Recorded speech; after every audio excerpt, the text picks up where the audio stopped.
Now? Okay. Just practice. So like, you have one of these, right? Yeah, but does it not make you nervous that you can't hear it, or? It does, but I don't know. I thought about like kind of doing the headphone thing with people, but I just think it looks silly. Do you like the headphone thing? If I wasn't worried about quality control, I wouldn't wear them. Yeah. Yeah. But it's easier to wear them. I don't wear it here on the live stage or whatever. No. Because you'd look like a dick. Yeah. What are you doing over there? Part of the proviso of me getting access was that I agreed to do live shows while I was here. So I said, what's the minimum number I can do? And they said 2, and I said, okay, I'll do 2. So I did 1 yesterday, 1 today, and now I'm done. You don't like to do the live shows? It's just like, it's just a kind of a weird place to be doing them in. Yeah. I think, like, sitting down, like, first of all, you're asking, so if I go around with my camera and I stop an athlete and say, hey, how was that workout, blah, blah, talk to them for 60 seconds, that's so little imposition on them. Whereas if I say to someone, hey, I need to borrow you for an hour, and you need to come here, and you need to like wait here before we start, and talk to me afterwards or whatever, it's a lot. Like, plus the quality of content is going to be less than, say, this scenario where it's like a kind of a private setup. It's going to be lower because you're at the mercy of, like, yesterday I did a show with Medeiros, Jay Crouch, and Willie George, and the audio was fucking awful. Really? And I can't do anything about it because I'm at the mercy of, like, the equipment that's there. Does it make you feel like some type of way because it's associated with your brand? Like, I'll probably delete it off YouTube in like a week. Oh, okay. So wait, let me get this straight. We'll intro the show real quick. Okay. Welcome back to another episode of the Counterculture Podcast. I'm here with Peter from Coffee Pods and Wods. There we go. Most people know me as Pedro. I'll answer to either. That's what Savan and them call you, right? Yeah. Okay, so do you have a minimum amount of shows that you have to do while you're here, but are you obligated to put them on your YouTube channel too? Well, I asked GoWod to sponsor my content from Wadapalooza so that I could not have to pay for the flights out of my own pocket. And they agreed, and part of the proviso was that I do live shows on YouTube if I was able to do it.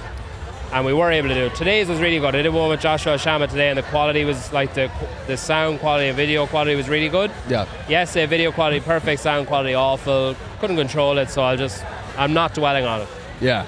yeah. For my own mental health. How did you get a live show? They got Wi-Fi for you? Yeah, so Wi-Fi, and then I was kind of blessed because I'm good friends with the guys from Shut Up and Scribble, and they were planning on doing a live show. So I basically DM'd or emailed or whatever Wadapalooza and said, hey, is there Wi-Fi? Like, can we get Wi-Fi? They're like, oh, we're not sure if we're going to do that or not. And I was like, listen, you could have 5 people sitting in the audience, and then that audio is gone forever. Like, it's just done.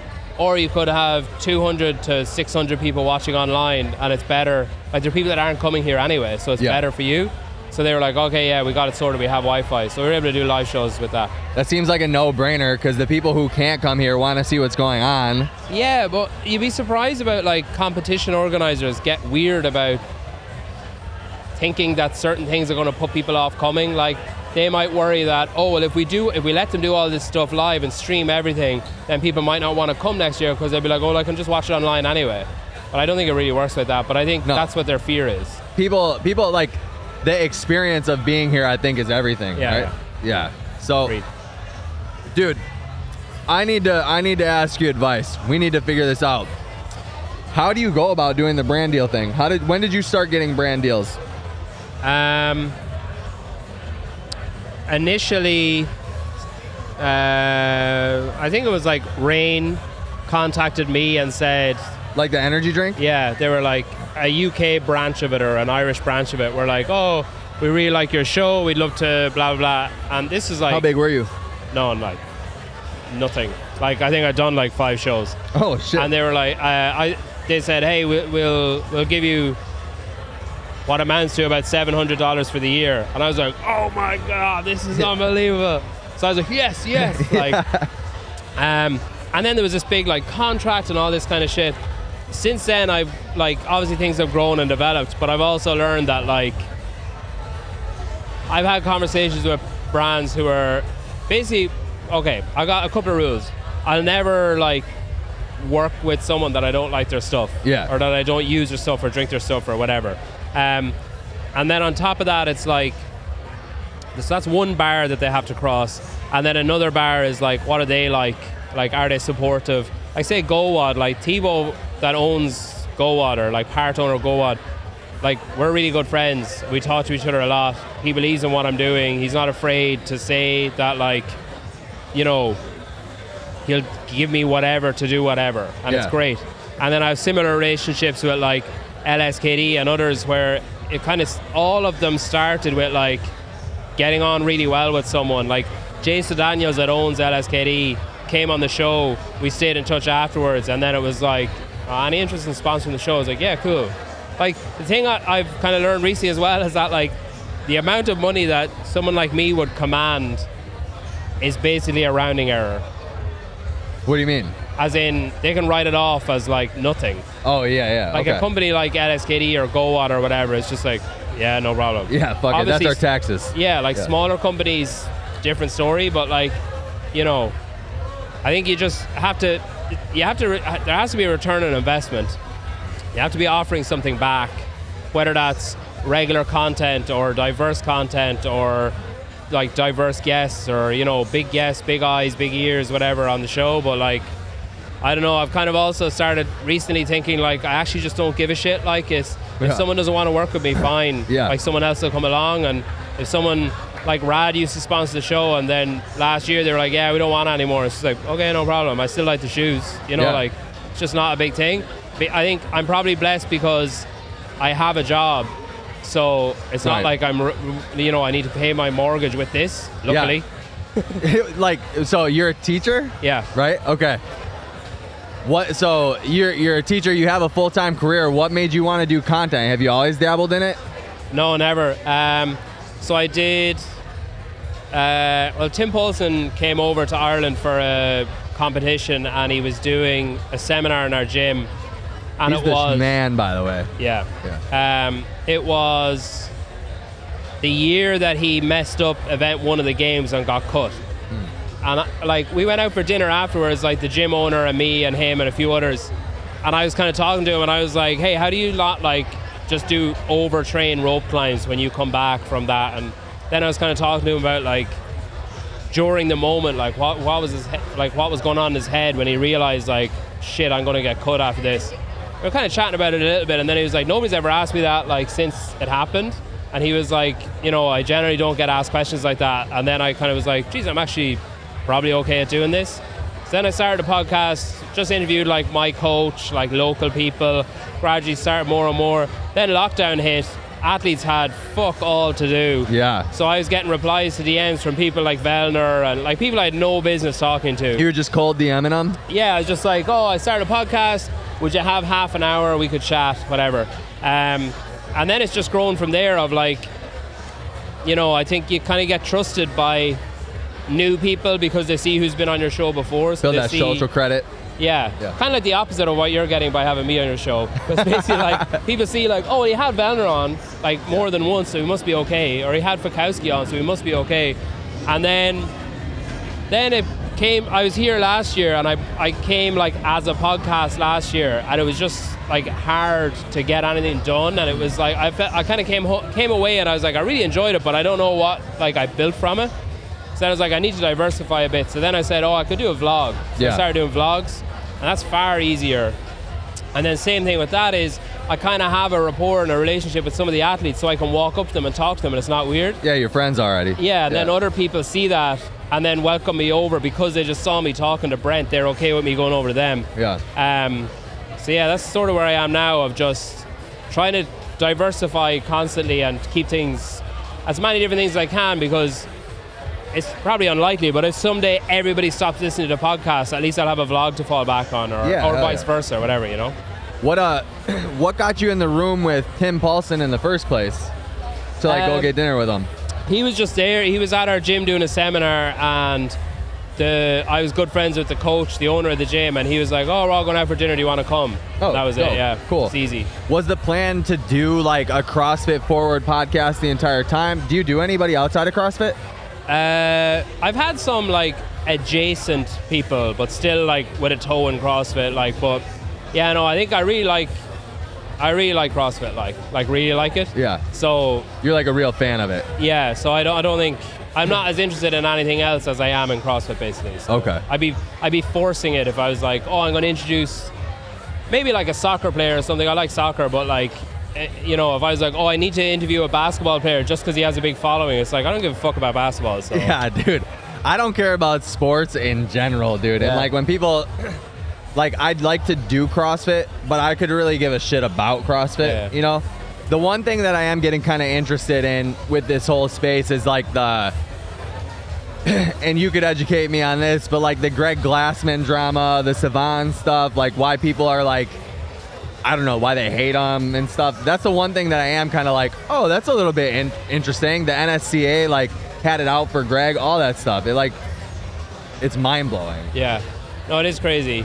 I think there's a lot of stuff that like people don't realize, a lot of stuff people misinterpret, a lot of stuff people assume, and then it leads to like sides on stuff, which is, I mean, drama's kind of interesting though. Yeah, it is interesting, especially when I like think about like, I always try to put it into perspective. Like, this is a type of working out. Like, why are you guys taking it so serious? Why is it so, just crazy? But anyway, who's like the best? Who's been your most favorite interview so far? It's kind of like asking someone like what their favorite song is or what their favorite movie is. Like, it kind of changes a lot. I had Savan on pretty recently, actually. That was really good. Yeah. I saw some clips from that. I thought it was good. Yeah. I started doing like kind of a game show as well. That's going really well. It's fun. Yeah. I enjoy doing those. Favorite of all time. There's probably one of the times I had Don Fall on. They were probably, both of those were kind of like turning points of like, first time I had him on, like things really went on like an uptick, and then I kind of like maybe plateaued a little bit again, and then had him on again, it went up again. Not like numbers or metrics or anything, just like personal belief on how things are going, or like, like how I view things and stuff, just kind of started going up again, basically. Do you find, like, has there been a time though where you had somebody on and you saw an uptick and it lit a fire under your ass? Yeah, I guess like I had Fraser on like maybe 18 months ago, and it got huge numbers, but it almost has the opposite effect where like if you start chasing that, like unless you have him on every week, right? Like, it's not going to happen, or unless you have him and then Rich and then Tia, and you know what I mean, it's not going to happen. So like I did fall into that. I remember like years ago, like 3 years ago, whatever, I used to have a whiteboard with all the episode numbers and then how many people had downloaded them, and I'd update it every week. And I was like, this is going to make me want to kill myself. Like, I need to stop doing it. You're just chasing numbers. Yeah, like I didn't even have a goal in mind, but it was like if things didn't hit, like I remember way back I always release episode on a Wednesday. And I remember if the episode on the Wednesday hadn't reached 400 downloads by the Friday, it was like somehow a failure or whatever. And like, it was illogical because a week later it could be quadruple that, but it was just, I had this deadline by Friday for just no an reason. arbitrary reason. So yeah, once like, I just kind of wiped the board off. I was like, fuck, this is retarded doing this, like so stupid. So I stopped doing that. And it just became more organic and more like, then you're not, if you're chasing numbers, you're only going to have a certain type of guest on, or if you, you know what I mean, like you're going to be like, well, I can't have them on because they're not big enough. Like, and you got to be able to have fun with it too, right? If you're stressing about like, thank God I don't know like a lot of the people that. So at first, Roderick was the reason that we got a bunch of the guests in the first place at Rogue, and I didn't know who like most of them were, So like it didn't. But my girlfriend, she was like, oh my God, it's so and so, and I'm like, I don't know who these people are. I just want to talk to them, have fun. Because I feel like, too, if I'm chasing that type of stuff, it would be so exhausting. Yeah. But I think as well, it's like anyone can talk to someone who's media trained and get an interview out of them. Anyone. Like, anyone can talk to Matt Fraser and get some clips because he'll say something. Did you like Matt Fraser? Yeah, he's a nice guy. Like, he's just sometimes people like him can be a bit careful of what they say, and it kind of gets a bit frustrating. Yeah. But he's probably the easiest one to break through with that kind of stuff. Like the easiest one to like crack a door and, you know, like have a proper conversation of those people who are like that. Like there's a lot of people who are afraid of, oh, I don't want to piss anyone off. I don't want to annoy my sponsors. I don't want this to become a clip next week. Yeah. That's going to like get me cancelled or ruin something or be talked about, whatever. But then they also forget like shit like that happens, and people forget about it in 3 days. Yeah, dude. That's why do you know Joe Niels? Yeah. Yeah, so he was telling me like the rundown of what's his name, Greg Glassman, like what happened and all that. And I remember being on the outside as like a power lifter. I was powerlifting before CrossFit, and the BLM stuff was happening, the COVID stuff, and Greg got canceled. And so somebody at my gym, it was during a deadlift session, somebody goes, oh look, the CrossFit guy is under fire or whatever on Twitter. I was like, who the fuck is that? And so we're like talking about him. Anyway, I just remember like hearing what he said, and I was like, that is fucking retarded. Like I have said so much more foul shit than that, and every single one of my friends, black, white, Mexican, whoever, has said way worse shit than that. It's just because they're in like a higher position in life or whatever that people give a shit, you know? Yeah, I kind of think that like people are just waiting for a reason or waiting for like, they just wanted something. And then once there is that kind of mob mentality of once a few people gather in, then everyone piles on. And then there's a fear of like, well, I don't want to be the one that doesn't speak up. Yeah. Like, so I need to join in so that, you know, if the shit hits the fan and he gets fired, I can be on the right side. And that's I could, you know, like, stupid. Yeah. It's like, it is weird. And like, it still happens now. Like, there's still, like, I get it sometimes where I say something and I'm like, oh shit, maybe I shouldn't have said that. But like, I don't know, if you start worrying about stuff like that, you're never able to relax or just like be yourself. Well, dude, and long term, right? Like I feel like people buy into authenticity so much so that even if you do say some foul shit, I think that's why people are ride or die for Savan. Because he just says whatever. I don't think he thinks about everything that he says, but he says it, and people don't give a shit because he is who he is, you know? Yeah, like there has been, I've gotten loads of messages from people or had people say to me in person, like, how are you friends with him? How do you like him? How do you put up with him? Like, why do you hang around with him? Do you not think it's dangerous? You need to be careful, or you shouldn't invest so much in him. What's dangerous? As in, like, I'll get like banished for something he says or whatever. Or like you'd be shocked at how many, and you'd be shocked at who have said it to me. And it's like, my answer is always the same. I cannot name one single person in my time doing this that has been more supportive, apart from like my wife. Yeah. Like, he's bought me shit, sent me shit, given me advice, come on my show when he doesn't do shows. He's like, brought me on his show when there's no fucking reason to at all. That's like, dope. He's crazy supportive. And like, if you look at the reward that he's getting from his way of looking at things, he has now basically put together, through like organic just relationships, the best and strongest and most productive media team in the CrossFit space now. There's a group of like 14, 15 of us that are just like streets ahead of what everyone else is doing. Yeah. But you still have people saying like, oh, I don't know, man. It's like, fucking open your eyes. Like, just look at the diverse content that he and the people around him are putting out. Like he has Colton Mertens mic'd up this weekend for like, with Ortega, right? Like, fucking unbelievable stuff. Like, it's crazy. Yeah, that's pretty sweet. How did you like get hooked in with him?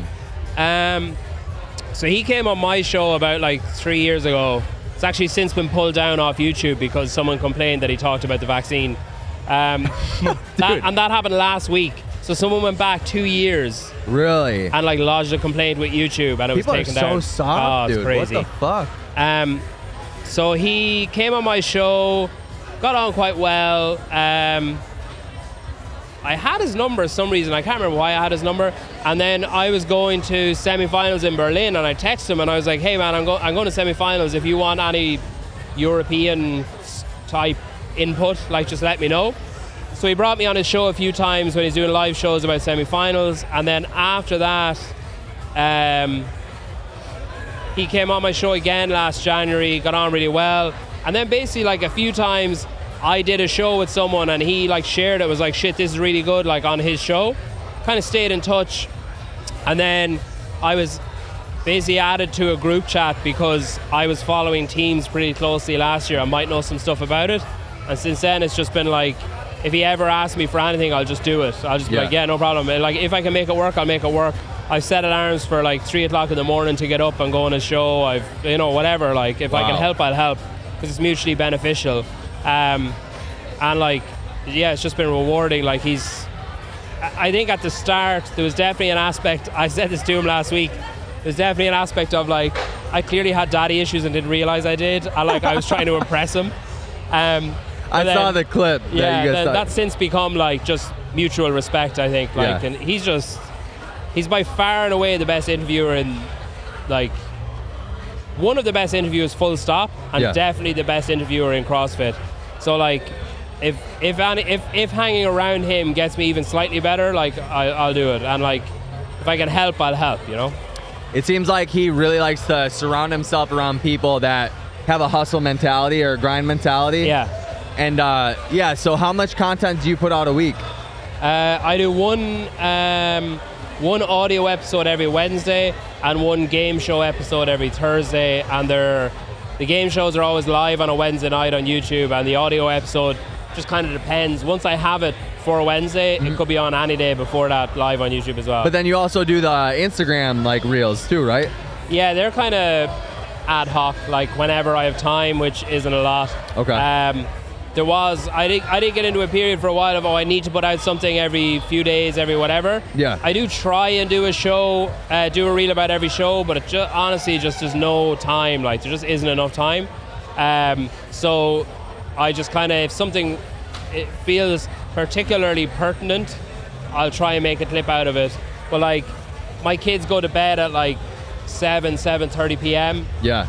I'm never at home without my kids, and I'm at work until whatever, like 3. So I basically have 2.5, 3 hours every evening to try and get training in, maybe do a show, try and edit something together, spend time with my wife, like decompress. So it's a lot to fit into like 2 hours.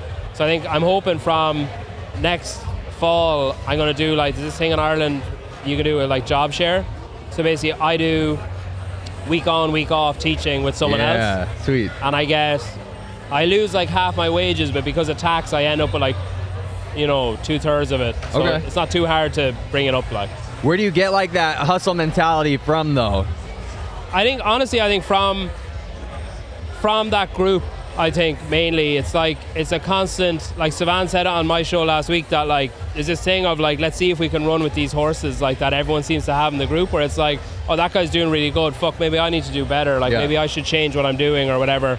I think that has a lot to do with it. I think initially, when I initially started, I was like, all right, I need to have an episode every Wednesday. So then that kind of puts pressure on to not miss out and to not get lazy or complacent. Yep. I see a lot of podcasts start at the same time I did and just like disappeared because they're like, oh, I'm going to take a break for a while, and then it's hard to get back in. Yeah. So I think, that was the initial thing of like, I need to keep going. Then when I started getting noticed, or like, hey, that was a good interview, then that was a fire to be like, all right, you need to really push on now. And then anytime anything good happens or anything gets noticed, instead of, like Rollo said to me there a few minutes ago, he was like, hey, what a difference a year makes. And I was like, yeah, I don't think about it too much, to be honest. He was like, why not? And I was like, I don't want to get complacent. I don't want to get like lazy or like, oh, I've made it. Which, I mean, even if I was incredibly arrogant, I still don't think I have made it. So to say that would just be fucking moronic. But I have improved a lot since last year, and things have grown and things have improved. But I still very, very rarely sit and think, man, this is great. Yeah. Because it's like, I'd worry that that's the time where I'd say, man, this is great. Maybe I should take a couple of weeks off and just like enjoy it or whatever. And then it all falls to shit. Do you ever like sit and just give yourself some more credit though? No, not really. No? No. Why not? Why not? I think that's an Irish thing.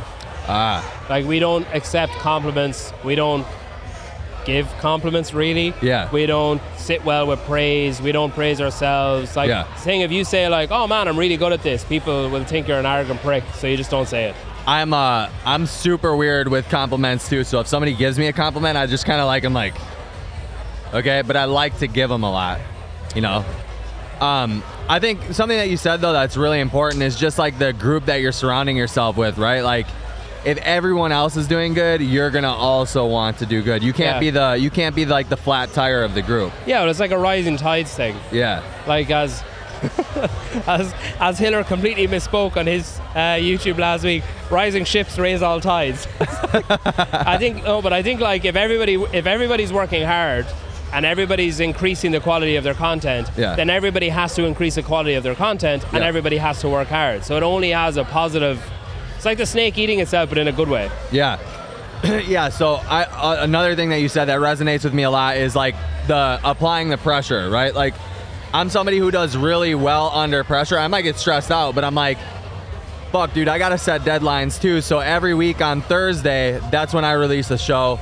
And now that the new year came around, I'm not a New Year's resolution guy at all, but this year I was like, okay, 2 shows a week, have to do it. And if I don't do it, I know I'm gonna just be fucking just running circles in my head. Yeah. I think like once it has to be attainable. Like it would be very easy for me to slip into a thing of like, well, Savan does a show every day, so maybe I should do a show every day. Yeah. But it's just fucking stupid. Like, I'd run aground so quickly. Yeah. So I think like whatever you do has to be attainable. It's basically similar to CrossFit. You have to be on that threshold all the time. Like, if you're not uncomfortable, if you're not like scrambling a little bit, but you don't want to be like treading water and failing and like then beating yourself up because you didn't do this, that, or the other, you know? Yeah. Why live? Why live shows? So Savan was doing live shows and then he was coming on mine and I never did live before and I was like, fuck it, I'll go live for his one. He kind of said it half jokingly and I was like, yeah, okay, fuck it, I'll do it live. Yeah. And then I did it live and I'd always been afraid of it. I've been afraid of like, oh, what if people are like, you know, slagging off in the comments or like, you know, talking shit or whatever, or what if nobody watches? What if it's just me and like a 0 in the corner? Yeah. Like, that's so embarrassing because if the guest looks up and says, fuck, I'm wasting my time here. And then he came on and I was like, how have I not been always doing this? Like, it's so much easier. Was there a lot of viewership too? Say it again? A lot of viewership? Not even, like, it was never like exploded or anything, but like, I don't know if this is true or not, but I kind of feel like if you have a live audience, that means when the video populates on YouTube, there's already views on it. Yeah. So it has to help the algorithm as opposed to starting on 0 and slowly ticking up 1, 2, 3. If it's starting on like 400, surely it has to be positive. Sure. So that plays a part. But I think mainly it's just like, it keeps it freer and looser.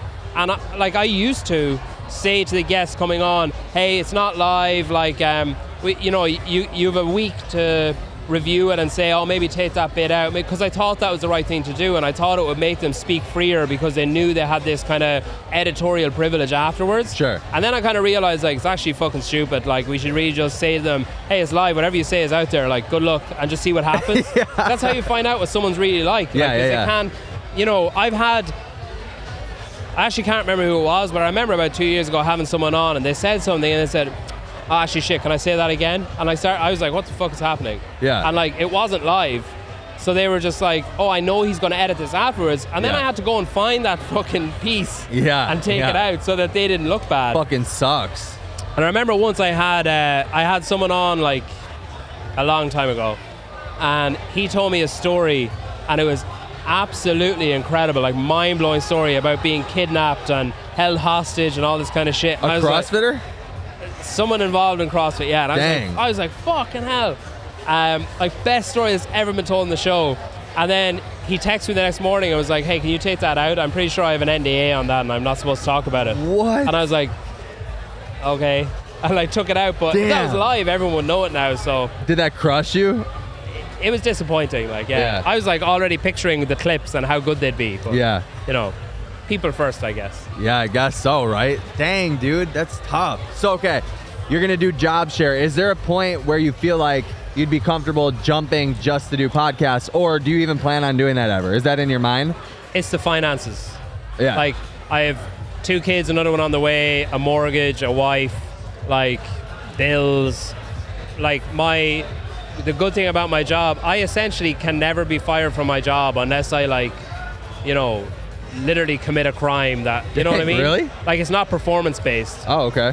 Which you would realize pretty quickly if you saw some of the people that teach. No, but it's like, in America, dude, Milwaukee school, holy shit. Yeah, it's crazy. yeah, no, you can't. Like, my pay goes up incrementally every year regardless of my performance. There's no review way. on what I'm doing. It's just like, oh, you've been teaching 5 years, more money. Oh, you've been teaching 6 years, more money. Now, it's not a lot. I earn like shit money. Yeah. But still, to cover that money from the podcast, plus the security of, like, that job gives me a pension. It gives me, like, I pay into a fund so that if I, like, get cancer or fall down the stairs or something, my wife won't suffer because of that. Like, she'll have money coming from me. Yeah. So, like, that kind of stuff is irreplaceable from a podcast standpoint, unless someone came in and was like, oh, we'll give you fucking $1 million a year, which, like, isn't going to happen. Yeah. So that's what holds me back, is the finances. And, like, my wife kind of and I have talked about it, of, like, I can basically do whatever I want once it doesn't put a strain on our finances or our relationship. Like, outside of that, she's fully supportive once it doesn't impact either of those two things. What's the most impactful thing on the relationship with the pod? I was going to say travel, but I don't really travel that much. I'd say probably my phone and social media, I'd say. Because, like... Nasty comments and shit? No, like, as in being on my phone. Having to do stuff. Yeah. Like, oh, I'm just making a clip real quick, or, oh, I got to go and edit something, or, oh, we're talking about such and such a thing is happening, or whatever. I know that annoys her. But the unfortunate thing about it as well is that, like, in our evening time is when the rest of, like, the main chunk of the CrossFit world is just waking up. Yeah. So it's like, that's when all the stuff happens. So that kind of makes it tricky, you know? So do you plan on, like, before ever, like, letting go of it or, like, quitting your job, you plan on, like, maybe hiring somebody to help you out with that stuff? I've had, like, I don't know if this is going to sound really pathetic, but I don't know if I can relinquish control. No, I get that. I get that. I like, it's not even a thing of, like martyrism. It's not like I want to be suffering and I want to be tired and I want to be, like, whatever, but it's just like, sometimes I spontaneously get an idea to do something and I want to be able to just do it. I don't want to have to run it by someone, or I don't want to have to ask someone, like, hey, can you do this thing, and do you understand what I mean, and, you know, like, no, that's not what I meant. Like, I had someone message me a while ago say, hey, I can make clips for you for your show, and I was like, all right, sure, make one and I'll see what it looks like. And, like, it was fine, there was nothing wrong with it, but it's just not what I want. Yeah. And then you have that awkward thing of, like, sorry, it's not, no. Yeah. No thanks. Just break their heart. Yeah. Dude, it fucking sucked. Take it back. Yeah. Yeah. That was shit. Yeah. Well, dang, dude. All right, cool. I think that's a good place to end it. So Cool. Thank you so much for being on the pod, dude. I appreciate your time. My pleasure. Fully. My pleasure. What else you got to do today? I'm going to go now and try and get some footage of the ladies, because I got no footage of the ladies yesterday. I only got footage of the men, and I just feel like a bit of a masochist, whatever the opposite. No, that's pain, isn't it? Whatever the opposite pain, of a feminist. Misogynist? Misogynist, yeah. There's nothing wrong with misogyny, dude. Yeah. So I'm gonna go and try and do that, and then basically vlog for the rest of the day. Go home, try and edit a vlog, and get out an individual tier Wadapalooza vlog tonight. Yeah. And then do a team one tomorrow and the next day. Are you doing vlogs every day? No. So I did that before, but I realized that the payoff isn't worth the stress. Got it. People will watch the first one and the second one, and then it dips where people lose interest. So I'm going to do an individual one for 2 days and then a team one for 2 days. Nice, dude. Well, hey, thanks again for being on the show. No problem. Like, subscribe. You're the YouTuber here. Should I say anything else? Thank you. I don't know. Coffee Pods and Wods. Go subscribe. Like his shit. And we'll see you in the next one.